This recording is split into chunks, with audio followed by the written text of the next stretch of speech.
ابن انشا کی کتاب خمار گندم سے اقتباس ہے۔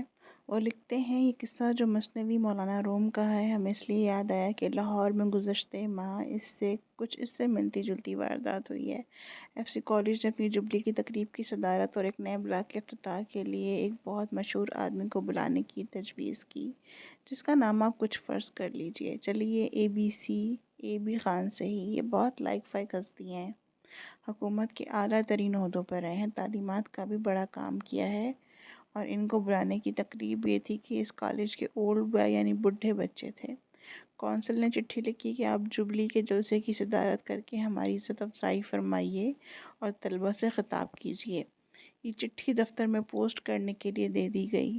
بعد میں دفتر والوں نے پرنسپل صاحب کو بتایا کہ اے بی خان صاحب نے بطبیب خاطر آنا اور افتتاح کرنا منظور کر لیا ہے۔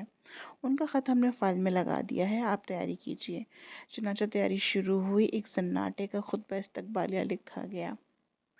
خطبہ استقبالیہ وہ خطبہ ہوتا ہے جس میں جب کسی مہمان کو تقریب میں بلایا جاتا ہے تو اس کے لیے کوئی تعریفی کلمات کہے جاتے ہیں، اس کی تعریف کی جاتی ہے، تب اسے خطبہ استقبالیہ کہتے ہیں۔ کہ آپ کی ذات گرامی ملک ہی کے لیے نہیں ہمارے کالج کے لیے بھی باعث فخر ہے۔ آپ نے وہ کام کیا جو رستم سے نہ ہوگا۔ ملک بھر میں تعلیم کو چار چاند لگا دی ہیں۔ جا بجا کالج اور کتاب گھر قائم کر کے نور کی روشنی پھیلانا آپ ہی کا کام تھا۔ انگریزی ڈرامے پر آپ کی شرح آفاق تصنیف ولایت کی کتابوں کی ٹکر ہے۔ آپ اور آپ کی بیگم نے ملک میں ادبی ذوق کو عام کرنے میں بڑا حصہ لیا ہے۔ آپ کے والد بھی بڑے نامور شاعر تھے، لیکن آپ نے تو بالکل ہی کمال کر دیا وغیرہ۔ جلسے کے روز بڑے اہتمام سے لوگ ہار لے کر دروازے پر کھڑے ہو گئے۔ وقت معینہ پر ایک کار آئی جس میں ایک کالا کلوٹا بینگن لوٹا آدمی نکلا اور ہار والے آدمی کے پاس جا کر بولا، لائیے ڈالیے ہار۔ پرنسپل صاحب نے پوچھا، یہ تو اے بی خان صاحب کے لیے؟ اس شخص نے جیب سے کالج کی چٹھی نکال کر دکھائی اور کہا، بندہ اے بی خان ہی تو ہے۔ میں فلاں ضلع میں اسسٹنٹ ویٹنری سرجن ہوں۔ ویٹنری سرجن کہتے ہیں جانوروں کے سرجن کو۔ وہاں سیدھا آ رہا ہوں۔ مجھے بڑی خوشی ہوئی کہ آپ نے مجھے اولڈ بوائے ہونے کے ناطے یہاں بلایا اور یہ عزت بخشی، ورنہ من آنم کے من دانم۔ یہ رہا میرا خطبہ صدارت، اسے حاضرین میں تقسیم کر دیجئے۔ اس کے بعد جیب سے کینچی نکالی اور کہا، کہاں ہے فیتا جسے کاٹنا ہے؟ جلدی کیجئے، مجھے واپس جا کر ایک بیل کا آپریشن بھی کرنا ہے۔ پرنسپل صاحب اور دوسرے لوگ سن ہو کر رہ گئے، لیکن کیا کر سکتے تھے، کیونکہ تھے یہ بھی آٹھوں گانٹھ اے بی خان، اور اس میں شک نہیں کہ اس کالج کے اولڈ بوائے بھی تھے۔ قہر درویش ان کو لے جا کر کرسی صدارت پر بٹھایا۔ پرنسپل صاحب نے اپنا خطبہ استقبالیہ طے کر کے رکھ دیا اور بے دلی سے زبانی کچھ کلمات ادا کیے۔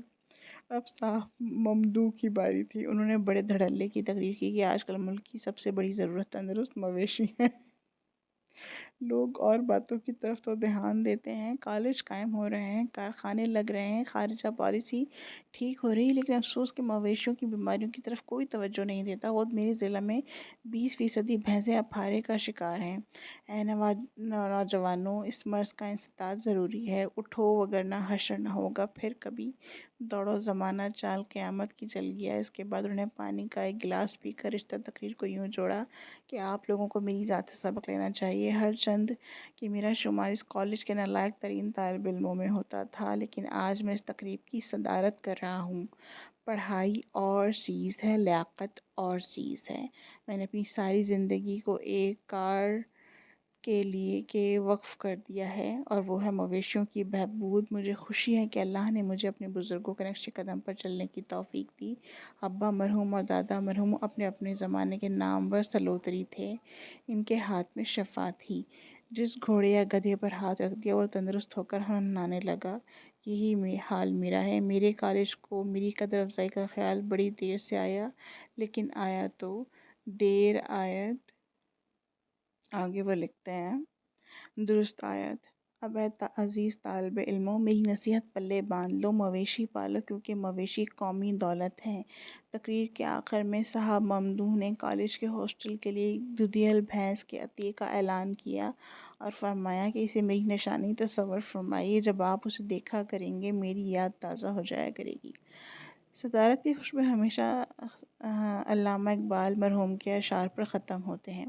ان صاحب نے بھی بیٹھنے سے پہلے حکیم الامت کا ایک حسب حال شعر کا سہارا لیا۔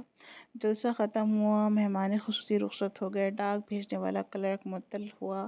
کرنا خدا کا یہ ہوا کہ پرنسپل صاحب نے ہر چند کی خطبہ استقبالیہ طے کر کے رکھ دیا تھا، لیکن چونکہ وہ چھپا ہوا تھا اس لیے کالج کے دفتر نے تمام اولڈ بوائز کو ڈاک میں بھیج دیا۔ کچھ دن کے بعد انہیں اے بی خان صاحب کا عتاب آمیز یعنی غصے سے بھرا خط آیا کہ آپ لوگ اچھے آدمی ہیں، بلاتے مجھے ہیں، خطبہ استقبالیہ میں کسی اور شخص کی تعریف کرتے ہیں، جائیے، میں نہیں دیتا بھینس ایسے ناشکروں نالائقوں کو۔ اپنا بہت خیال رکھیے گا۔ آج کے لیے اتنا ہی۔